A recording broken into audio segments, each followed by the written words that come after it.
The Sunset Inn Motel stood like a weathered sentinel along Route 66, its neon sign pulsing in vibrant hues of orange and purple, casting a warm glow across the cracked asphalt of the parking lot.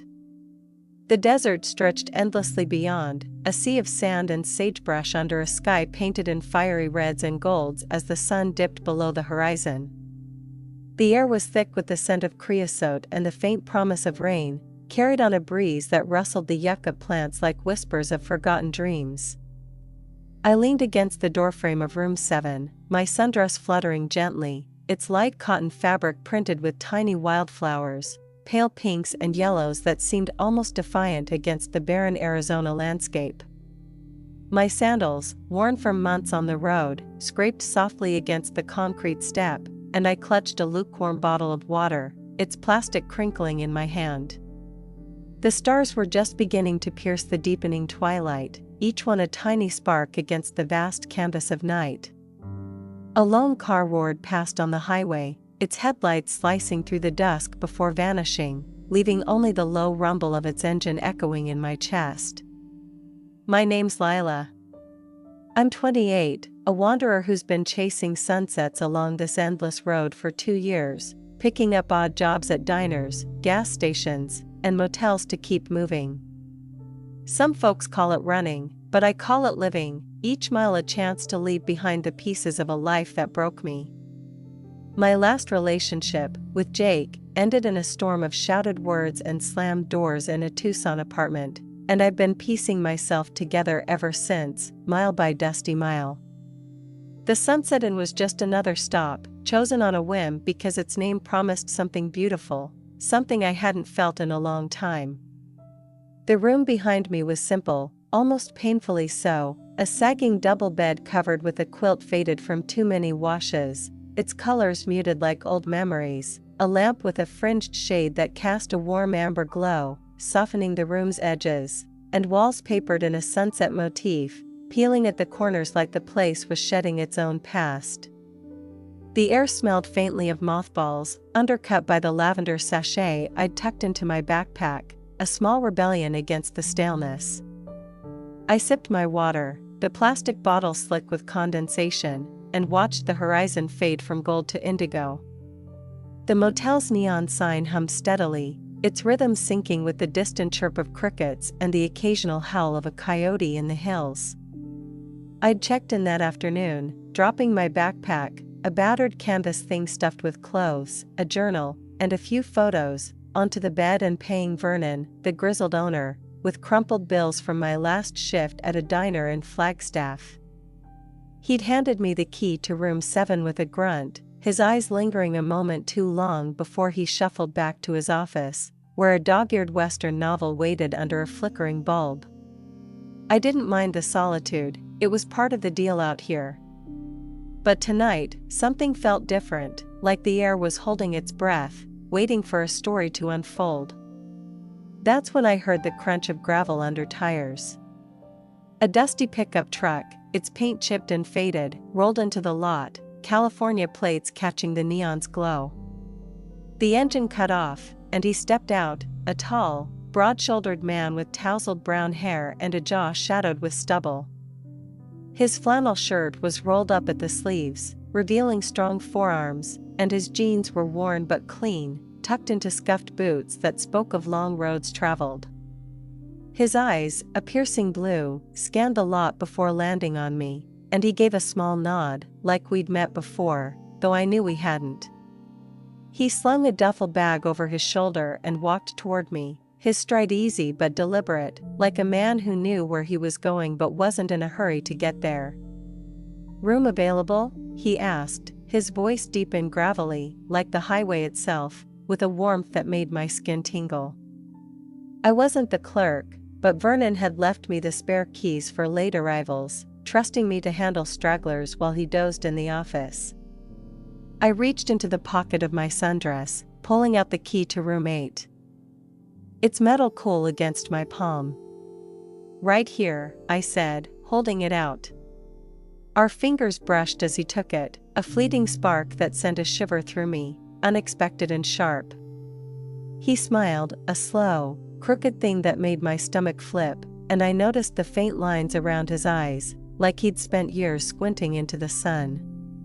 "Name's Cole," he said, leaning against the truck, his duffel at his feet. "You staying here too?" "Lyla," I replied, my voice steadier than I felt. I gestured toward room 7, the door still ajar behind me. "Just for the night?" "Maybe 2. He nodded, his gaze lingering, not in a way that felt invasive but curious, like he was trying to read the story behind my eyes. We stood there for a moment, the neon sign buzzing softly, the desert wind weaving between us. Then he tilted his head toward his truck. "Got a cooler in the back. Want a beer?" I hesitated, my instincts warring. The road had taught me to be cautious, strangers were risks, and motels like this were full of them. But there was something about Cole, something in the ease of his smile and the warmth in his voice, that made me want to say yes. I nodded, and he grinned, pulling 2 cold bottles from a small cooler in the truck bed. We sat on the tailgate, the metal cool against my thighs, and clinked bottles, the glass clinking softly in the quiet night. The conversation started slow, small talk about the road, the heat, the way the desert made you feel like you were the only soul for miles. But it deepened as the stars thickened overhead, the beer loosening our tongues. He told me he was a drifter too, a carpenter by trade, moving from job to job, building houses and barns across the Southwest. I told him about my odd jobs, the diners where I'd poured coffee, the gas stations where I'd pumped fuel, each one a pin on a map I hadn't planned. We laughed about the quirks of Route 66, the kitschy roadside attractions, the diners with jukeboxes stuck on old country tunes, the way every motel seemed to have a story etched into its walls. His hand brushed mine as he reached for another beer, and this time, neither of us pulled away. His fingers were calloused, warm, and when they closed around mine, it felt like an anchor in the shifting sands of my life. We talked until the neon sign was the only light left, its orange and purple glow painting our faces in soft hues. The air grew cooler, the wind sharper, and when he leaned in, his breath warm against my cheek, I didn't pull back. His kiss was gentle at first, tentative, like he was asking permission. I answered by pulling him closer, my hands finding the rough fabric of his flannel, the taste of beer and desert dust on his lips. We stumbled into room 7, the door creaking shut behind us, sealing us in with the hum of the neon and the faint scent of lavender. The bed creaked as we fell onto it, his hands tracing the lines of my body through the thin cotton of my dress, each touch igniting something I thought was buried. It wasn't rushed or frantic, it was slow, deliberate, like we were memorizing each other. His fingers found the straps of my dress, slipping them down, and I arched into him, the world narrowing to the heat of his skin, the rhythm of his breath. The lamp's amber glow softened everything, casting shadows that danced across the sunset-patterned walls, and for those hours, it was just us, no past, no road, no tomorrow. But as we lay tangled in the sheets afterward, his arm heavy across my waist, I caught a flicker in his eyes, something distant, like a story he wasn't telling.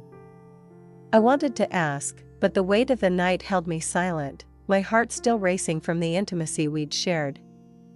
I drifted to sleep with the neon's hum in my ears, wondering if this was a beginning or just another fleeting stop on the road.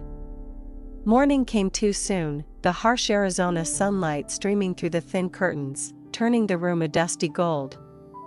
The neon sign was off now, its colors muted against the bright day, and the desert was alive with the chatter of birds and the distant drone of traffic on Route 66. I woke to the sound of the shower running, the bed beside me still warm where Cole had been. Relief washed over me, he hadn't left. Not yet.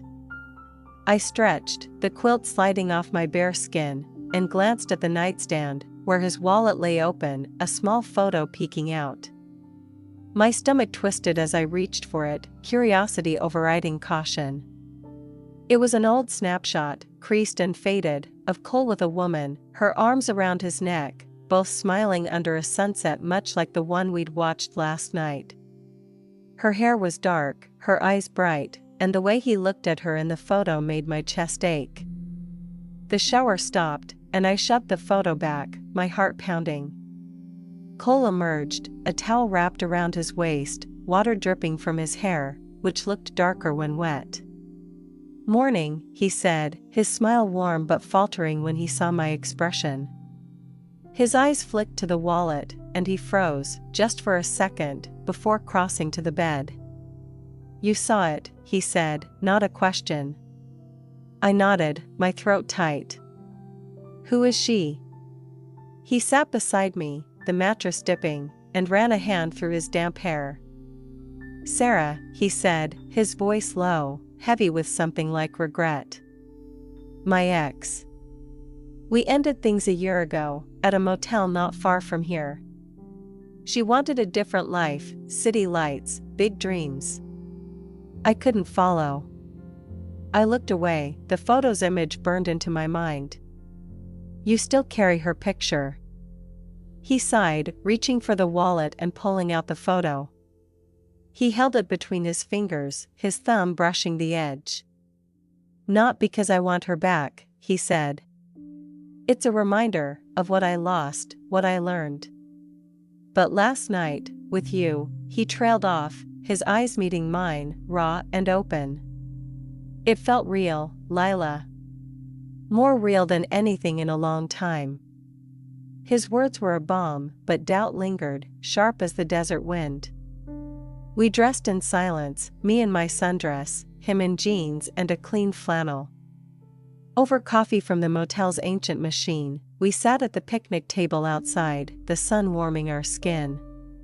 He told me more about Sarah, how they'd met in Nevada, how their love had burned bright but fast, like a fire that consumed itself. She'd left him at a motel called the Starlight, her bags packed, her eyes already on a future he couldn't see. I listened, my fingers wrapped around the chipped mug, and shared my own story, Jake, the fights, the way I'd run to the road to escape the weight of his betrayal. We spent the day together, driving along Route 66 in his truck, stopping at a roadside overlook where the desert stretched endless and red. His hand rested on my knee as we talked, his touch steady, grounding. We laughed about a diner we'd both been to, where the pie was legendary but the coffee weak, and for a while, it felt like we could outrun our pasts. But the photo lingered in my mind, a shadow I couldn't shake, and when we returned to the sunset in that evening, the neon sign flickering to life, I felt the weight of it again. We sat outside, sharing another beer, the tailgate creaking under us. The air was cooler now, the stars sharper, and Cole's arm was warm around my shoulders. He kissed my neck, his lips soft, and I leaned into him, wanting to believe in this moment. But I pulled back, my voice quiet. "What happens when we leave this place, Cole? What happens to us?" He looked at me, his blue eyes catching the neon's glow, and for a moment, he didn't answer. Then he reached into his wallet, pulled out the photo of Sarah, and tore it in two, letting the pieces flutter to the ground. The wind caught them, carrying them across the lot, where they disappeared into the dark. "This happens," he said, his voice firm. "I choose you, Lyla. Not the past." My heart surged, but doubt still gnawed at me.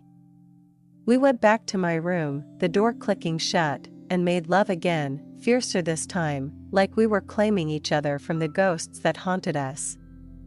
His hands were sure, his breath hot against my skin, and as we moved together, the neon's hum faded, replaced by the rhythm of our bodies. But as I drifted to sleep, his arms around me, I wondered if love found in a motel could survive the road beyond. The days at the sunset and blurred into a week, the motel becoming a haven in the vastness of Route 66. Cole and I fell into a rhythm, mornings spent driving through the desert, stopping at overlooks to watch the sun climb the sky. Afternoons exploring old trails, where the cacti stood like silent sentinels, evenings back at the motel, sharing beers and stories under the neon glow. His touch became familiar, his laugh a melody I couldn't get out of my head. He'd trace the wildflower patterns on my dress with his fingers, teasing me about my hippie style, and I'd swat his arm, laughing, my heart lighter than it had been in years. But doubts crept in like the evening chill, cold and persistent. I'd catch him staring at the horizon sometimes, his eyes distant, like he was seeing something I couldn't. I'd think of Jake, how his promises had crumbled, and wonder if Cole's would too. One night, under the neon sign's orange and purple pulse, I asked him, my voice trembling, "Is this just the road, Cole? Or is it us?" He pulled me close, his hands framing my face, his eyes fierce. "It's us," he said. "I've been running a long time, Lyla. But with you, I want to stop." His words were a lifeline, but fear still tugged at me. The next morning, I woke to find him on the phone, his voice low, tense. My stomach dropped, but when he saw me, he ended the call quickly, his smile strained. "Work stuff," he said, but I didn't believe him. I didn't push, though, not yet. We spent that day hiking a trail near the motel, the red earth crunching under our boots. He held my hand, his grip tight, and told me about his dreams, a small house somewhere quiet, with a porch where we could watch sunsets. I wanted to believe him, to see that future, but the call lingered in my mind, a crack in the foundation we were building. That evening, back at the Sunset Inn, the neon sign flickering to life, I couldn't hold it in anymore. We sat on the tailgate, the air heavy with the scent of rain that never came. "Who was on the phone, Cole?" I asked, my voice sharp. He sighed, running a hand through his hair. "It was Sarah," he admitted, and my heart sank. "She called out of the blue. Wants to meet, to talk." I told her no. Anger flared, hot and sharp, but his eyes were steady, pleading. "I don't want her, Lyla. I want this. I want us." Tears stung my eyes, and I turned away, the neon light painting my skin in shades of orange. "How do I know you mean it?" He stood, pulling me to my feet, his hands on my shoulders. "Because I'm here," he said. "Because I tore up her picture. Because every time I look at you, I see a future I didn't think I could have." His words broke something in me, and I kissed him, hard and desperate, under the neon's glow. We stumbled back to room 7, our bodies crashing together, lovemaking fierce and raw, like we were burning away the past. The bed creaked, the lamp flickered, and as we lay spent in each other's arms, I felt the doubt begin to fade, replaced by a fragile hope. The next morning, Cole woke me with a kiss, his eyes bright. "Let's go," he said, his voice full of purpose. "West. Together. Start fresh." My heart pounded, fear and excitement warring within me. I thought of Jake, of the road, of all the times I'd run from endings. But Cole's hand in mine felt like a beginning, and I nodded, my throat tight. We packed our bags, his duffel, my backpack, and climbed into his truck. The sunset Inn faded in the rearview mirror, its neon sign a memory against the morning sky. Route 66 stretched ahead, wide and open, and as we drove, his hand on my knee, I felt the weight of the past lift, just a little. The desert gave way to green hills as we crossed into California, the air growing cooler, the scent of sage replaced by salt and sea. We didn't know where we were going, not exactly, but it didn't matter. Love on Route 66 wasn't perfect, it was messy, fragile, built on moments like these. But it was ours, a promise carried in the dawn, in the hum of the engine, in the way his fingers laced with mine. I leaned my head against his shoulder, the road humming beneath us, and whispered, "We'll figure it out." He squeezed my hand, his smile soft, and for the first time in years, I believed in sunsets again.